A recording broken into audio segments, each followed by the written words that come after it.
Hello बच्चों, let's read this question. Question says the number of structural isomers for hexane is 5 और 4. तो इन दोनों में से हमें करेक्ट ऑप्शन चूज करना है. First of all, in brief let's see what are structural isomers.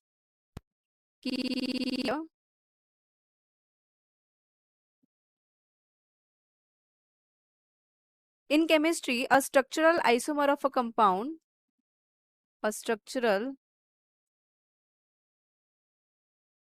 isomer of a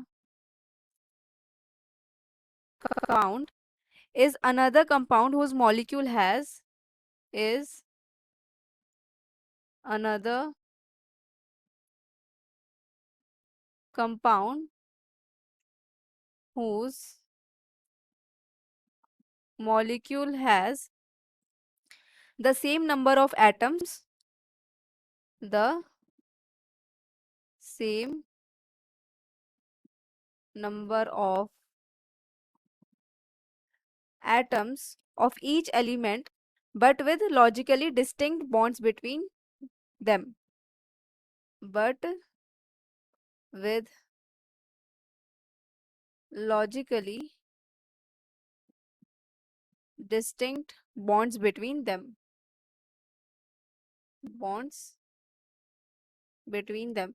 क्या मतलब हुआ कहने का? सपोज यहाँ पे आपको क्या बोला है, एन हेक्सेन बोला है ना, हेक्सेन. तो अगर हेक्सेन का स्ट्रक्चरल आइसोमर्स ड्रॉ करे तो सबसे पहले तो सिंपल क्या होता है, सिंपल हेक्सेन का स्ट्रक्चर बना लो. एन हेक्सेन का structure which is a linear structure, CH3 CH2 CH2 CH2 1 2 3 4 5 and 6.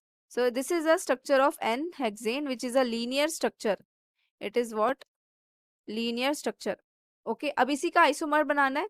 तो इसका आइसोमर क्या होगा, number of carbon atom same रहेंगे, number of hydrogen atom same रहेंगे, बट इनका ओरिएंटेशन क्या हो जाएगा, कार्बन कार्बन के बॉन्ड बीच में जो बॉन्ड्स हैं और कार्बन हाइड्रोजन के बीच में जो नंबर ऑफ बॉन्ड्स है उनमें थोड़े से चेंजेस आ जाएंगे. जैसे कि अभी ये लीनियर है तो इसका अगर मैं आइसोमर बनाऊं तो हो सकता है वो ब्रांच स्ट्रक्चर हो सकता है वो हैवीली ब्रांच्ड हो. ठीक है, तो इसमें नंबर ऑफ कार्बन एटम्स के जो ओरिएंटेशन है उसमें डिस्टिंक्शन आ जाएगा, उसमें चेंजेस आ जाएंगे. उसी को कहते हैं हम क्या, स्ट्रक्चरल आइसोमर. तो ये तो हो गया पहला आइसोमर. दूसरा आइसोमर इसका ड्रॉ करना चाहें तो क्या हो जाएगा, ये एन हेक्सेन था तो हमारा दूसरा आइसोमर हो जाएगा. अगर मोनो सब्स्टिट्यूटेड बनाना चाहें तो CH3 CH CH3 CH2 CH2 CH3. तो यहाँ पे देखो 1 2 3 4 5 6 number of carbon and number of hydrogen atom same रहेंगे, बट यहाँ पे जो टर्मिनल कार्बन है उसके पास क्या आ गए, CH3 ग्रुप आ गया, मतलब एक ब्रांचिंग आ गई है. तो इसका जो नाम है वो है 2 मिथाइल पेंटेन. 2 methyl pentane. ये कैसा है, mono substituted branch structure. Third compound कैसे बना सकते हैं हम, CH3. अब की बार ब्रांचिंग कर देंगे हम फर्स्ट सेकेंड, अभी किस पे की थी, सेकेंड कार्बन पे की थी, अब थर्ड कार्बन पे ब्रांचिंग कर देंगे. यहाँ से नंबरिंग कर दो 1 2 3 4 5 6 ऐसे सपोज नंबरिंग कर दी. अभी ब्रांचिंग इस पे की थी, अब थर्ड नंबर पे कर देंगे ब्रांचिंग. तो आ जाएगा CH3 CH2 CH CH2 CH3 hair CH3, ये आ गया. इसका नाम क्या है, इस कंपाउंड का 3 मिथाइल पेंटेन आ गया. ये 3 मिथाइल पेंटेन, ये भी क्या है, मोनो सब्स्टिट्यूटेड, और ये भी ब्रांच स्ट्रक्चर है. अगर अब फोर्थ वाला देखो, फोर्थ वाले आइसोमर में हम दो ब्रांचेस भी बना सकते हैं, या तो सेकेंड और थर्ड आइसोमर्स में हमने एक एक ब्रांच बनाया था, तो अगर दो दो ब्रांच बना देंगे तो वो कैसा हो जाएगा, डाई सब्स्टिट्यूटेड. तो सपोज यहाँ पे मैं सेकेंड कार्बन पे 2 CH3 ऐड कर दूं तो हमारा स्ट्रक्चर बनेगा CH3 CH3 hair CH3 hair CH2 CH3, ये स्ट्रक्चर बनेगा. और इस कंपाउंड का नाम क्या है, 2,2 डाई मिथाइल ब्यूटेन.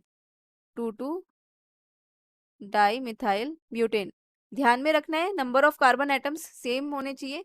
हेक्सेन का स्ट्रक्चर क्या होता है, मतलब हेक्सेन का अगर मैं मॉलिक्यूलर फॉर्मूला लिखूं, ये होता है C6H14, ये होता है हेक्सेन. तो C6H14 ही रेशो रहना चाहिए सारे आइसोमर्स में, वो चेंज नहीं होना चाहिए. फिफ्थ वाला देखो, ये आ जाएगा आपका CH3 CH CH CH3.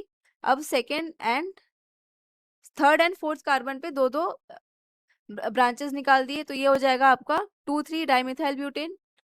2,3 di methyl butane. बस इतने, इससे ज्यादा और कोई आइसोमर पॉसिबल नहीं है। तो आपके टोटल आइसोमर्स कितने हो गए यहाँ पे? 5। तो एन हेक्सेन, सॉरी यहाँ पे hexane can have 5 isomers, 5 structural isomers. So the answer is 5 because here it is forming 5 structural isomers. Structural isomers. Hope you understood it well. Best of luck.